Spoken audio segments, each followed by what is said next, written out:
China. What's the situation? How concerned are you about that issue? Okay, thank you. The cases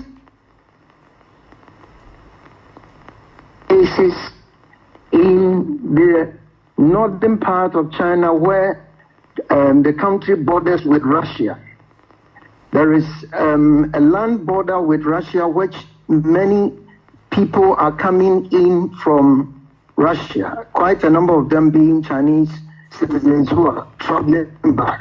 And that's the area where they are detecting new infections. So they've set up new hospital facilities to, in a sense, restrict people and treat cases that they are isolating over there. So it is an isolated case. It is not a resurgence of the local transmissions. It is imported cases which are coming from the Chinese-Russia border.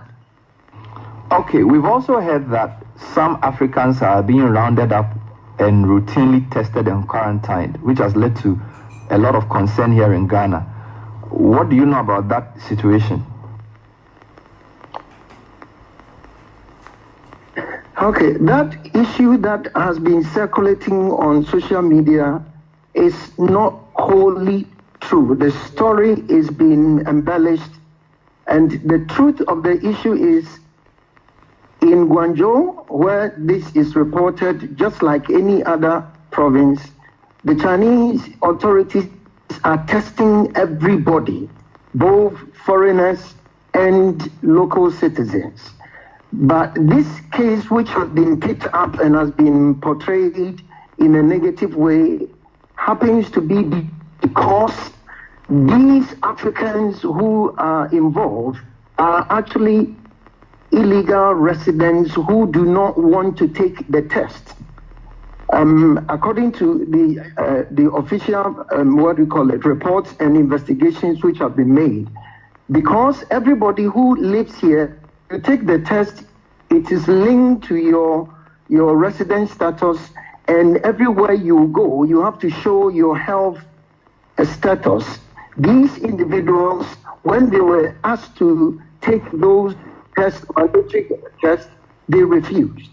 And because they have refused, it does not allow them access to any official places, including hotels. And so the story is not a discriminatory story, but it is a story because these individuals do not want to fall out as people who have come into the country or have outstayed their legal status. So this is why the situation is. I see. Okay, a month ago, Ghana recorded its first case, which was March 11. As of now, we have 566 cases. Looking at the way the numbers grow in the various countries, how concerning should this be?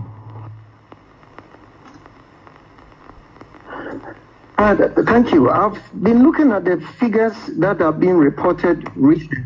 Now, as you said, numbers are 566. And the trajectory that it seems to be going should be a concern to everybody, because one, the places where we are finding new infections like the Microbiologist, certain parts in the north, we may not have adequate health facilities to be able to, one, look after these people to help them quickly recover. That's one issue. Also, the whole issue of quarantining these individuals and preventing local spread can become a challenge. And if we do not, in a sense, find a way to stop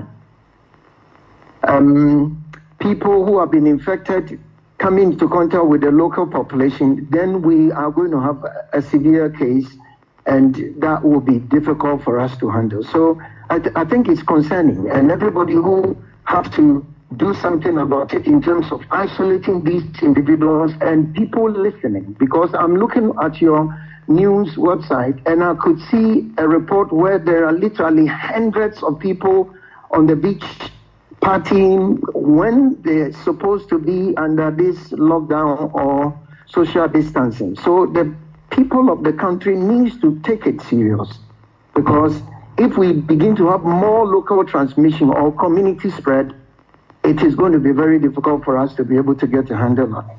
So it's a concerning issue. Finally, University of Ghana scientists have successfully sequenced the genome of the novel coronavirus based on 16 samples taken from both Ghanaians and non-Ghanaians whose cases happened here. How significant a development is that for our fight? Thank you. I've read the story and I've followed the press release from the university. It is a very good development that we are in a place where we can actually sequence these samples from infected people, which can help us in following the spread, the epidemiology of the disease, know where the infections are coming from and how it is the virus is changing. Because globally, there has been some big work which this work can contribute to. And the bigger picture is that there are about three genomic clusters of the virus, starting from the ancestral cluster, which is related to the genome and found in the Wuhan place. The original genome or the original virus strain has mutated and formed another big cluster, which has been isolated from samples from from Asia, which means the region around China. And from that pool, a new subcluster has been found, which was found in Europe. See, so the ability to be able to know the sequence and use what we call the phylogenetic analysis to trace the path of the virus and the changes which is happening can help in local quarantining, making sure that we know that what we've known is coming, the particular case is from who have come from this particular case, then we can do better contact tracing and also help the spreading. So it's a very good development. We'll leave it here. Thank you very much, Dr. Alex Appiah Asante. He is a microbiologist based in Shanxi, China, speaking to us. It's 5 minutes past 9.